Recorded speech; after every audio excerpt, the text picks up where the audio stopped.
This is why national park rangers are afraid of the deep woods. California's Yosemite National Park is consistently ranked as one of the most impressive and best attended national parks in all of America. According to some, however, it has an equal reputation. I'll admit though, like his hair and beard,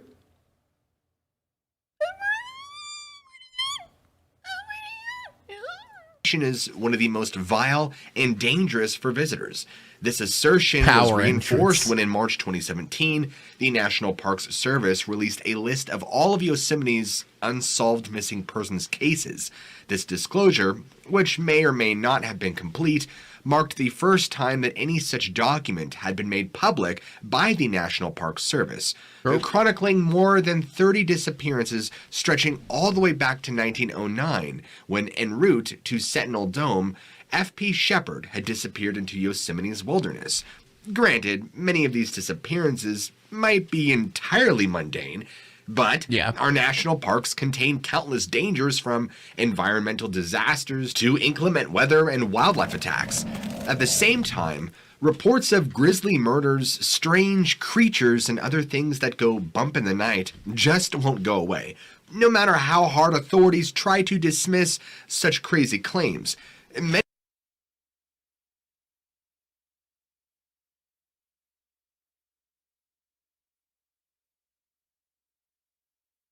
I'm just making sure this is going to be worth it, chat.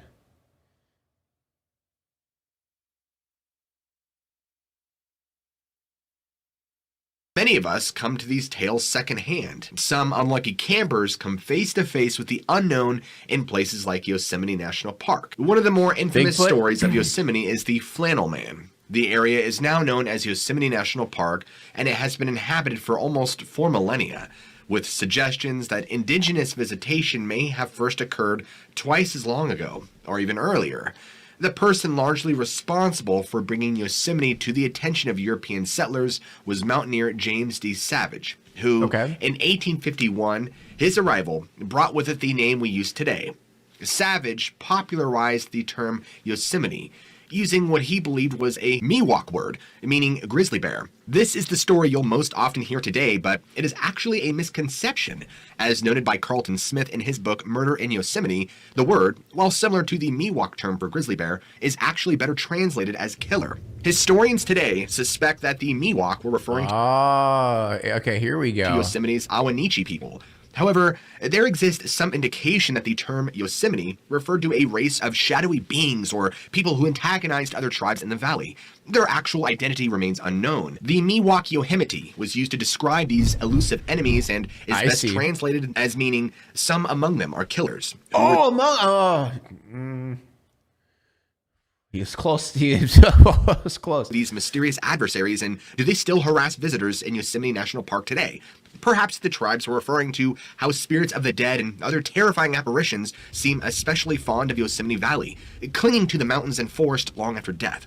Allegedly, one of the more unsettling places for campers to stay in Yosemite National Park is Camp Number 6. According to an urban legend, sometime in the past, a camper had hung himself on his tent's wooden frame. No one seems to know why the camper took his own life, but ever since then, visitors to Camp Number 6 report all sorts of bizarre paranormal phenomena, including the sight of the man swaying in the cold evening breeze from the wooden frame between 11 at night and 3 in the morning. While the hangman of Camp Number 6 doesn't seem to make any noise, another specter... Dude, isn't like the hangman story popularized throughout all of the United States? From Yosemite National Park seems much more vocal. Around 2015, several families attended Yosemite over spring break. All their children were around the same age, between 15 and 17, including the primary witness, we'll call her Elizabeth, and her friend Christine. As any teenagers might, the children found their parents' plan for rest and relaxation more tedious and boring, and decided to pass the time exploring. 2 of the other kids, both boys, were obsessed with rock climbing, and while they had plenty of gear, they weren't very skilled. Nonetheless, their enthusiasm was contagious, and soon, all 7 youngsters found themselves wandering just off the trail to a boulder field, which included a tall pile of granite. The damp weather made for treacherous footing, but all of the teens exercised caution as they clambered among the rocks, and after nearly 20 minutes of exploration, they found themselves at the base of an enormous stone wall, one of Yosemite's many mountains. Just 20 feet above them sat a rock shelf. The view from there would be tremendous, they thought. 4 of the climbers decided the scene would be worth the effort to reach it, so they began traveling along the rock wall, looking for a way up. They succeeded after a bit of effort, catching a glimpse of Yosemite's famous half dome and its tree line along the way. It was a magnificent spot, the perfect place for a crew of bored teenagers to hang out.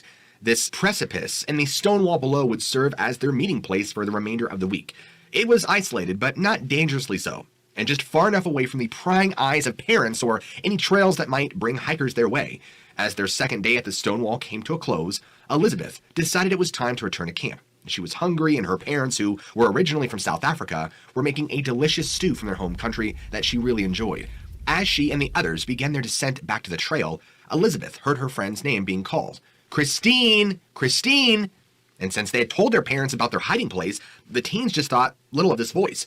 It was likely Christine's dad, after all, coming within earshot to call his daughter back for dinner time. They all shouted back that they were on their way, heading off in the direction of the voice, when they reached the spot where they thought Christine's father had been calling them. However, nobody was there to greet them. Still, no one suspected really anything out of the ordinary. Perhaps he had simply gone back to camp. The teenagers soon found themselves back at dinner where nobody bothered to mention the voice in the forest. After all, one of their parents had to have been the one calling them, right? The following day, the teens returned to the stone wall once more, and as they reached the boulder field, Jared, one of the boys, said something just barely loud enough for the group to hear it. Guys, keep looking forward. Anxiety then quickly spread through the group like chain lightning. What do you see? Christine asked. A bear? But Jared looked at her by the way of an answer and said, how far are we from the trail? Christine shrugged and replied, I don't know, 100 yards? In other words, far enough that nobody should have simply stumbled upon them. It's considered unwise for anyone but the most seasoned hiker to stray away from any trail, a rule that teens had already broken several days earlier. Now, the very solitude that had made the stone wall and the boulder field so appealing now seemed ominous. Jared had gestured for everybody to huddle together. As they did so, Elizabeth began looking around, trying to just see what was going on and what had alarmed her friend. Within moments, she spotted a figure no more than 50 feet away looking in their direction. It was a man with a slender build, wearing a Slenderman! It's Slenderman! Flannel shirt and holding a flashlight. He had a beard, and the hair on his head was bound up in dreadlocks. He was staring directly at the teens, completely still. Everybody else must have spotted the man because the group bolted back towards the trail, away from the boulder field as fast as they could. As they stumbled downhill, they heard the voice behind them calling, Christine! Christine! But by the time they reached their camp, their children were already hysterical. Lumberjack Slenderman. To switch campsites. The parents also informed the rangers about the strange man, but nobody had seen anyone in the vicinity that matched the stranger's description. So who was this person? How did he know Christine's name? Although it's easy to assume it was a flesh and blood human being who had creepily been following and eavesdropping on them, a tantalizing clue lies in his attire. A flannel shirt. As early as 1970, paranormal author John Keel noted the propensity for all sorts of flannel shirts aren't solely from the 1970s. People wear flannel shirts all the time. Ghostly apparitions to appear in checkered shirts. These specters often appear in witnesses' bedrooms in the middle of the night, only to vanish as soon as the light is flicked on. Dude, so we get lumberjack ghosts now? Is that a normal thing? Like, is that's a common thing? Is the lumberjack man? You wake up in the middle of the night and you see a lumberjack, a lumberjack ghost. Yeah, I need any trees cut down. Need any trees cut down, man? I got you. No, lumberjack ghost. I don't have any trees to cut down. Okay, the message deleted. All right, good. I was about to go. I was going to keep this open over here just in case I need to ban someone. Occult literature is filled with references to ghosts wearing checkered shirts, but the occultists tend to skip over this seemingly irrelevant detail. Keel had Did I miss that DLC? I think I did. Space. The man in the checkered shirt seems to be just another variation on a phenomenon well known to those who delve into the psychic and occult world. Bizarre bedroom phantoms are commonplace everywhere in the world. In the years since, author Timothy Renner has begun collecting reports of what he has dubbed the Flannel Man, which he shares on his podcast, Strange Familiars. Renner has amassed an enormous number of reports where strange men in checkered shirts, often bearded, like Elizabeth's stranger, appear in places they should not, only to disappear. But wouldn't... Okay, I'm not trying to discredit, like, ghosts or phantoms or whatever you want to call them, but isn't flannel... like people who like wooded areas or go out to wooded areas tend to have beards and tend to wear flannel. Am I wrong? Am I wrong there? Flannel shirts are a myth? Are they only for ghosts? Okay, Shadow. Hey.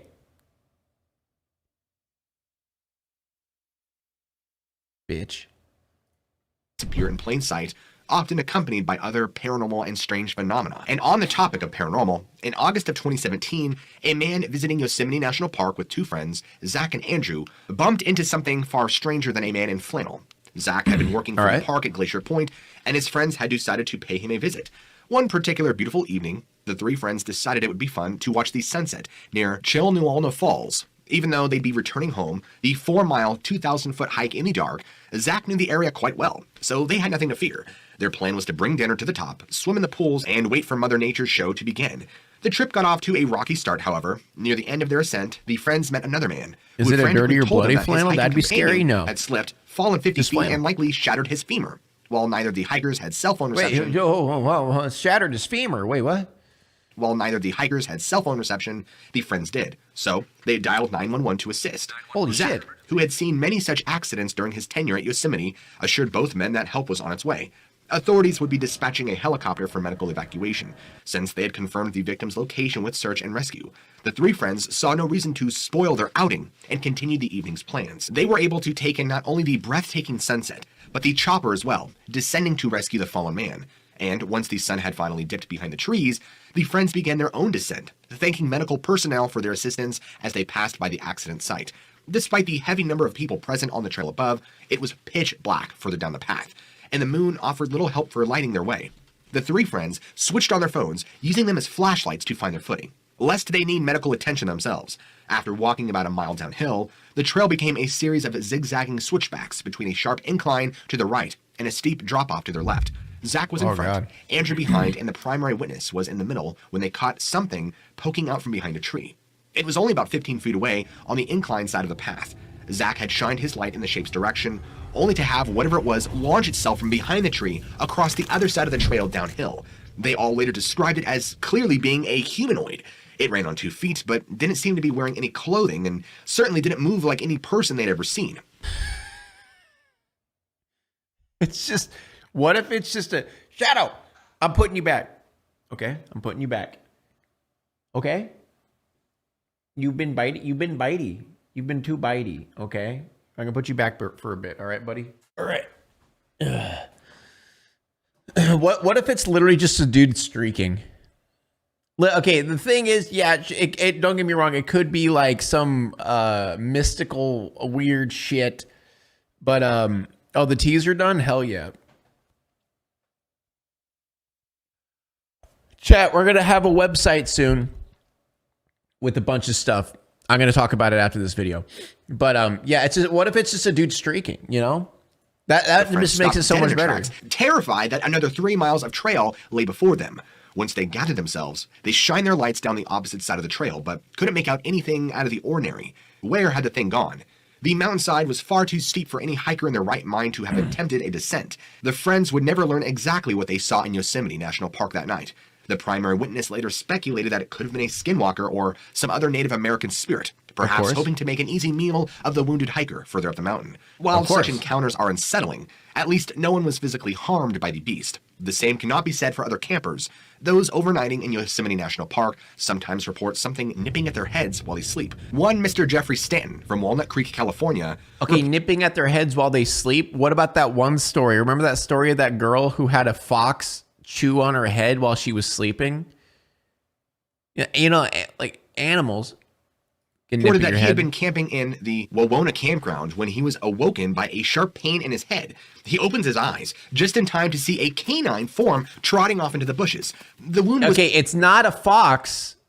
It's a canine form. So it must be some weird skinwalker canine creature. Not a fox. Listen, I love the paranormal, but I love the paranormal when it's realistic. You know what I mean? I broke my wrist and my mom didn't want to take me to the hospital and kept asking if it's really that bad. American families. That's what happened with my appendix. when my appendix was about to rupture and I was keeled over in pain. And then my parents took me to the doctor finally. They was like, oh, you stop complaining. It's not that big of a deal over their screaming bloody murder. There was a deer-like figure, but it was not a deer. I promise. Was severe enough to necessitate first aid as well as a visit to Lewis Memorial Hospital, where he was administered precautionary rabies treatments. While this could certainly be attributed to a coyote, a thorough search of the area failed to turn up the culprit after a week's worth of effort. Was this? It ran away. It ran away. And also, you ever heard of a foxhole? You ever heard of a foxhole? They go in the ground. You know, okay, yeah, no, okay, yeah. It was a Patronus or something more sinister.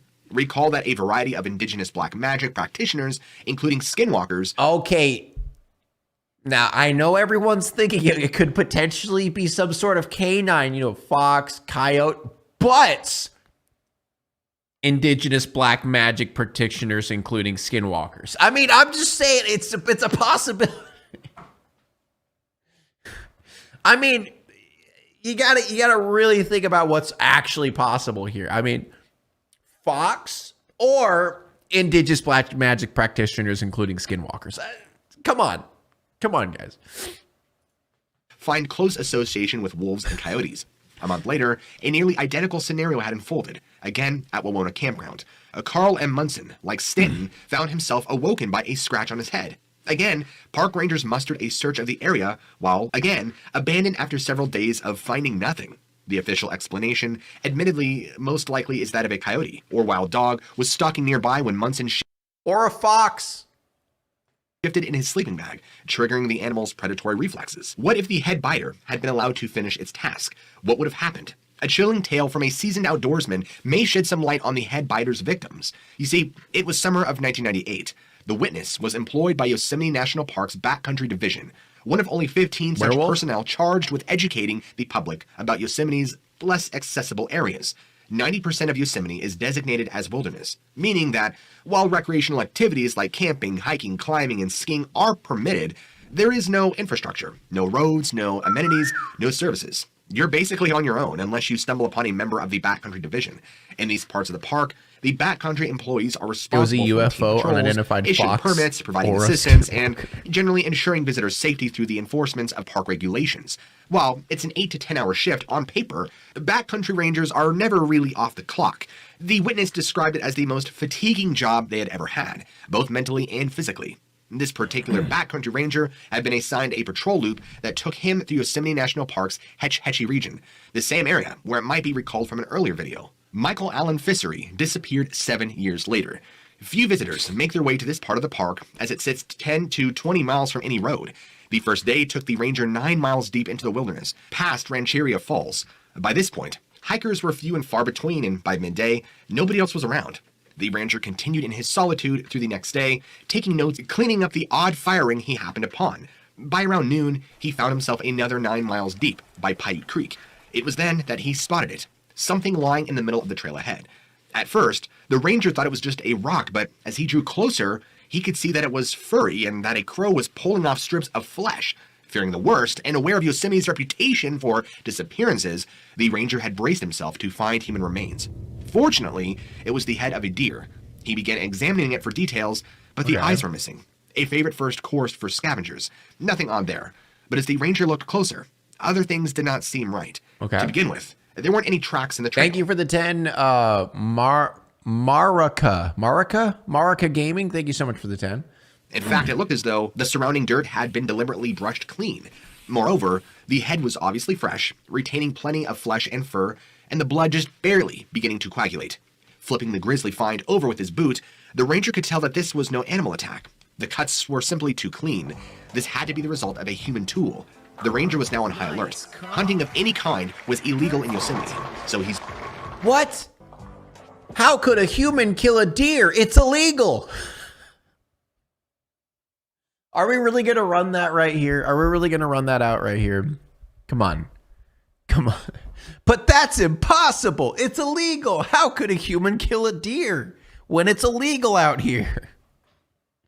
He was looking around for somebody else or even the rest of the carcass, but there was nothing nearby. It was almost as if the deer had been just placed directly in his path, far from the kill site. For him to find this, it was weird. The ranger thumbed his radio to report the incident, but immediately felt silly. After all, it was just a head, right? Instead, he signaled code number 4, the designation that That's true. all was People well don't do illegal before taking things. notes and using his park-issued shovel to bury the head. The ranger continued his patrol, but was sufficiently disturbed. Every sound and darkened bit of underbrush seemed to indicate an invisible threat following his every move. This feeling had just begun to dissipate when, in a half mile, he stops dead in his tracks once more. It was another deer head, identically severed, although a bit less fresh. The ranger wasn't particularly excitable. He later claimed to have once lived in a house. Now, here's my theory of this situation. Instead of, Skinwalker, I think humans live out in the forest. Like, there's a lot of people who want to live off the grid. So that means there are a lot of people off the grid. And there's probably a lot of people who do live in the forest, who do live off the grid in the forest. There's probably some people who literally have mini villages of people way out in the forest. I mean, the thing is, like, there are millions upon millions, like hundreds and hundreds of millions of acreage of forests that we literally haven't even explored yet. So yeah, there's probably people out there. That was probably haunted, but this suggested an immediate, clear and present danger was at hand. With shaking hands, he buries the second head just as he had the first. And at this point, the ranger desperately wanted to return to civilization. Wait, why would he bury the head? As he studied his options, he realized that there was nothing more that could be done. He was miles from the nearest road, and he wasn't about to cause a fuss by requesting a helicopter evacuation over some deer heads. The only way out was to continue his circuit. Half a mile later, a third head awaited him. It seemed even older than the second, nearly stripped to the bone. Surely this was deliberate, right? I mean, what could it mean, and who could have done this? The ranger had not seen another living soul for miles. He buried the third head, hoping the ordeal was now over. And luckily, for the most part, it was. The ranger had later wrote on his own blog, The Last Adventurer, "Never have I felt so uncomfortable in the wilderness, as every sound, every movement, and everything seemed to be connected to my imminent death. I walked and walked and walked and walked, well beyond the sunset. When I finally made camp, I didn't make camp. I found a tree that was well up the trail, one that was next to a rock outcropping. I placed my back to the tree and the rocks and faced outward. I didn't turn on a light. I didn't do anything, except sit there until dawn came, watching the forest, wondering about the heads and their meaning.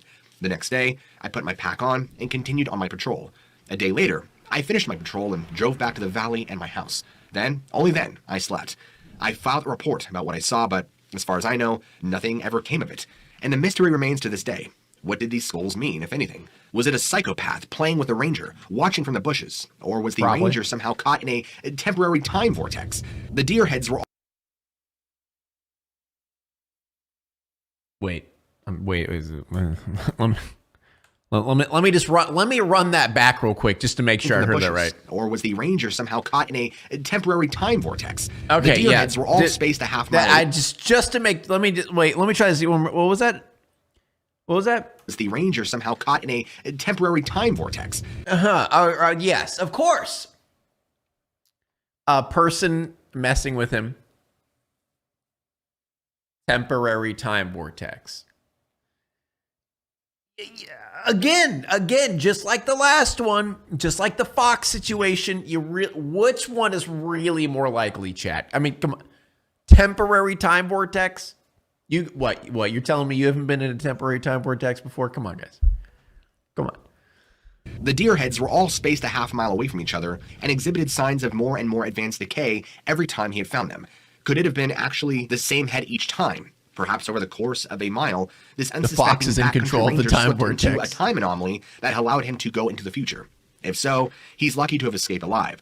Otherwise, he might have simply been added to Yosemite's ever-growing list of unexplained disappearances. The Hetch Hetchy region that the ranger was patrolling lies quite close to the Tilto Mountain, a site of numerous odd occurrences offering alternate explanations for the beheaded deer. One possibility is that the remains were the work of Bigfoot, which is no stranger. He did it. He finally said it. Dude, I've been waiting this whole video for him to say it. To the area, or Yosemite National Park, more generally. Another area with Bigfoot activity seems to be Miguel Meadow, which sits only 3 miles from the Hetch Hetchy Reservoir. It was here, in the summer of 2004, that a Yosemite National Park worker was turning in for the night when he had heard something running down a nearby hill, on 2 feet.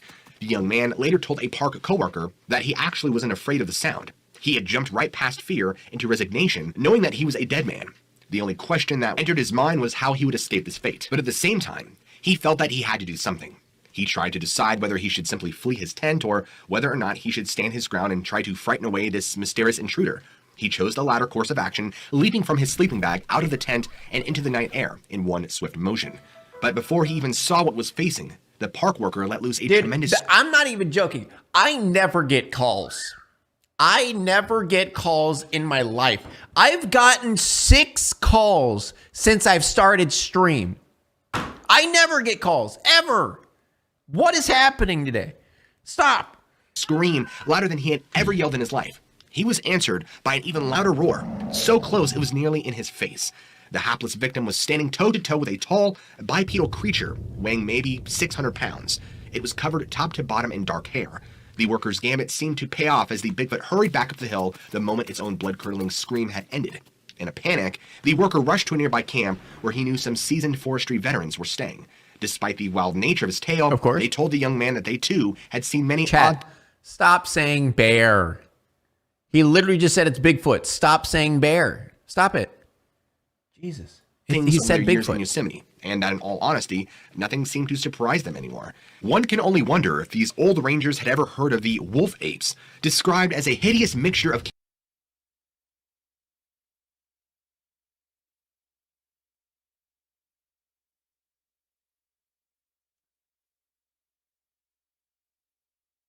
wolf ape.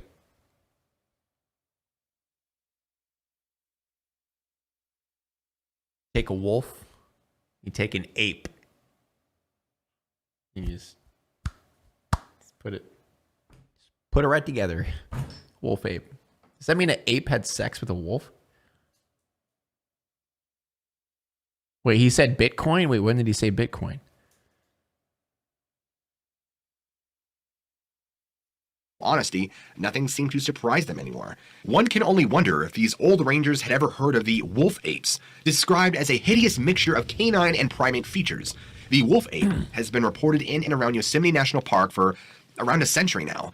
Witnesses... Oh, there he is. There's the Bitcoin guy. He's back. ...say that the beast has the head of a dog or an ape, most often a baboon, which is constantly frothing at the mouth and coughing as though ill. The rest of its body, including its human-like feet and hands, sports a layer of gray, mangy hair.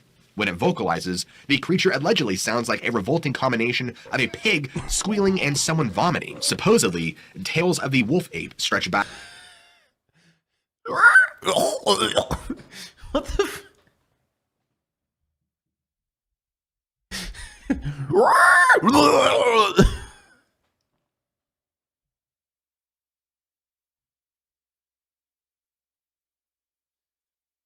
How do you even do what?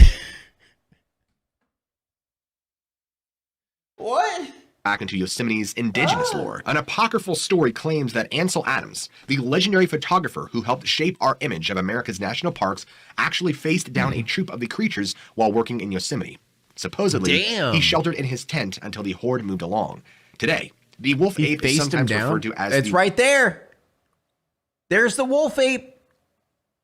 Watts Valley wolf ape, taking its name from the cemetery far to Yosemite's southeast where it purportedly lurks. Sightings of the wolf ape have remained sporadic over the years and are usually poorly sourced and lacking substantive details.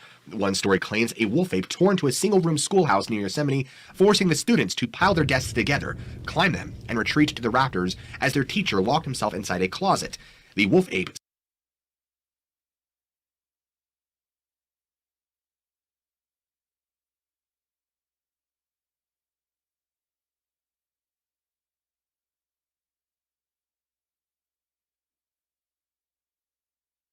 Huh?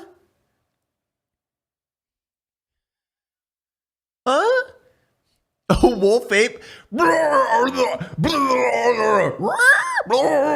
Okay, can you pile up those chairs?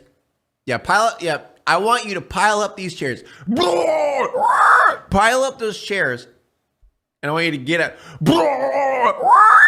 All right, that's what I want you to do. Huh? It forced them to pile up chairs. it purportedly lurks. Sightings of the wolf ape have remained sporadic over the years and are usually poorly sourced and lacking substantive details. One story claims a wolf ape tore into a single-room schoolhouse near Yosemite, forcing the students to pile their desks together.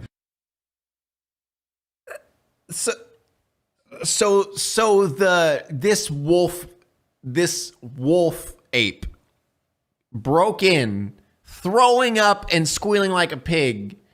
All right, now I want you to pile up those chairs right now. But he can't speak, so he's going.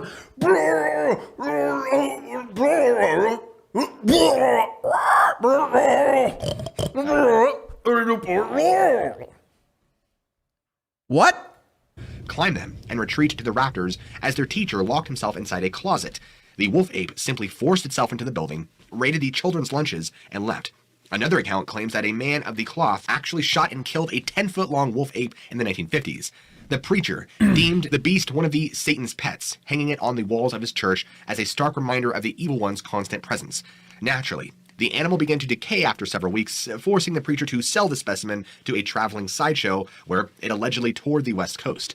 The end of this story implies that the wolf ape carries a curse. The preacher used the money from the sale to fund a new church in San Francisco, but was murdered before he could make the purchase. His body so mangled that it took months to correctly identify him. The wolf ape has appeared in more recent years. Witnesses at Madera County's Bass Lake first thought they were watching a hairy man on all fours when they spotted it in the mid-1990s. Okay. They got a better look at it as it stopped to drink from the lake, and came away convinced that whatever it was is certainly not human. The most recent story actually comes from Watts Valley Cemetery. The witness and his uncle were hunting nearby when a wolf ape bluff charged them out of the bushes.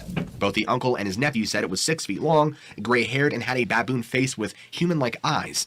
The creature's oft-reported illness was made apparent after it opened its slobbering maw to issue a disgusting coughing sound. The witnesses fled over several fences to cow pastures and whatnot, and the wolf ape in hot pursuit, only slightly hindered after the nephew lobbed his lunch in its direction. The chase terminated in Watts Valley Cemetery, where the witnesses hoped they could hide behind one of the many tombstones. The wolf ape wasn't fooled, however, and perhaps catching their scent, rushed in their direction. How's a wolf ape different than a werewolf? Are you not listening to the story? It has an ape face. Their tale takes a humorous, almost anticlimactic turn at this point. Whether through stupidity, inspiration, or desperation, one of the witnesses reached into his pocket and tossed some sticks of cinnamon-flavored chewing gum at the beast. The wolf ape seemed fascinated by the smell, pausing its relentless pursuit to examine the strange projectiles. According to the story, a caretaker for the cemetery arrived in his truck moments later, and all three watched the creature for a few moments before he offered the witnesses a lift back to their car. They left the Watts Valley wolf ape in their rearview mirror. What's interesting to me about the details of the wolf ape is that it closely resembles the details of a gugway, supposedly a more violent, inbred version of a Bigfoot, roughly around 6 to 12 feet tall. They are commonly so there's inbred versions of Bigfoot. Referred to as many indigenous tribes. So it's a thumb. To be the more dangerous, violent, and aggressive Bigfoot. They're often spotted with having red eyes, a baboon-like face, and if you come across one, know that they will kill you. Fresno, California. So it's literally just someone who's inbred. It's not too far from Yosemite National Park. Over the years, the surrounding area has earned a reputation for some truly remarkable phenomena, from ghosts to Bigfoot to pterosaur sightings and even encounters with gnomes. What is happening? What is happening?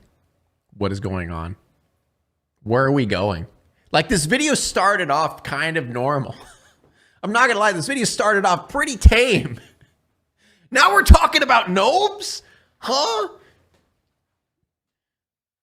You've been gnomed. Far the most iconic cryptid to emerge from this region are the night crawlers. They first came to national attention. Now we're talking about night crawlers? Oh my God.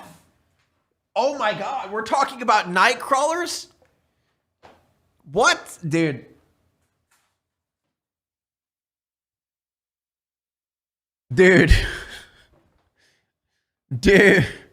Around 2007, after a Fresno family began suspecting trespassers on their property. Each night... I thought we were talking about, like, disappearances in Yosemite. The family dogs would bark, transfixed by something waiting and unseen in the night, and to catch these intruders, the family installed security cameras. Shortly thereafter, they captured something that nobody else could explain. In the video, a short, armless figure steps out of the darkness, a little more than thin, white legs apparently bent backwards. there is a suggestion of fabric billowing about the figure. Haven't these like literally been disproven 1,000 times? Leading many to compare the apparition to a disembodied pair of legs wearing white pants. This and similar recordings of the night crawlers have proven controversial over the years. Skeptics and believers alike have spent countless hours poring over these brief video snippets, hoping to discern whether the night crawlers are genuine or fake. Everybody who has analyzed the footage is left scratching their heads, admitting that, if it is fake, it is incredibly sophisticated. This was not the last time that California's night crawlers would be caught on video, because in March of 2011, park rangers in Yosemite National Park set up their own cameras, hoping to record trespassers who had been vandalizing the property. And they saw night crawlers too. Instead of teenage partiers, their surveillance system caught 2 night crawlers tromping down a paved pathway in the park. One appears uncannily, similar to the shape picked up by the Fresno family, with a slight indication of a bulbous head atop its billowing legs. The other is much shorter, perhaps standing mere inches tall. In the years since, the night crawlers have been spotted elsewhere in America, like Indiana, Illinois. Where's the video? Where's the video? Ohio, and Kentucky, even as far away as Poland, but no one seems to know exactly what they represent. One common claim found online is that Native Americans in and around the Yosemite Valley speak of... It always goes back to Native Americans. Dude, all of these stem from Native Americans, man. ...similar creatures in their own folklore. According to this theory, night crawlers are emissaries of peace, helping humankind re-establish our connection to the environment. The nightcrawler beings are swamp dwellers whose long legs have helped them navigate soggy or treacherous terrain since before humans supposedly existed.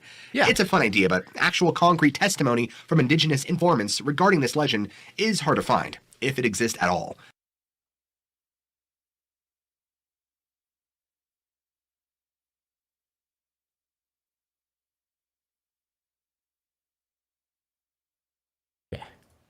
Some even assert the idea has been flat out debunked. Even if the nightcrawlers aren't Native American spirit beings, Yosemite National Park offers no shortage of other things they might represent. Like other states on the West Coast, California is a UFO hotspot. Maybe the nightcrawlers are extraterrestrials or probes sent by an advanced... Where are we going, man? What happened to Yosemite National Park is hiding something? Where are we? We're talking about fucking UFOs in California? What? Huh? Advanced civilization from another planet. If not aliens, then perhaps they are the Yohimini, the vague killers that the Miwok once claimed infested the valley. In some ways, the fact that we cannot definitively say what the nightcrawlers are emphasizes our difficulty when dealing with the paranormal in general. We can't put names to many of these things, and there is no name for the stranger who called out for Christine, no name for the humanoid that crossed the pathway at Chilnualna Falls, no name or even a face for whatever beheaded deer around Hetch Hetchy. Even the term wolf ape is a poor attempt to capture the essence of whatever stalks Waltz Valley Cemetery. Though we like to believe that we have cataloged everything under the sun, it seems that some things still lurk out there under the cover of darkness, which will never be able to... Is this still about Lumberman? Dude, I have no idea. Few places offer these unspeakable horrors better refuge than America's own protected lands. Lands like Yosemite National Park. If you guys enjoyed today's video, let me know what you think in the comments below. Good beard, good hair, little bit out there, but good. Yeah, it's good. It's entertaining. I'll give him the entertaining video. Good job. What lurks beneath. Now it's time to walk away. I hope you enjoyed your stay. Did you laugh or cry or maybe subscribed? I'll thank you either way. You know I will miss you. I hope you return. Tell your friend or your mother to get me more views, please.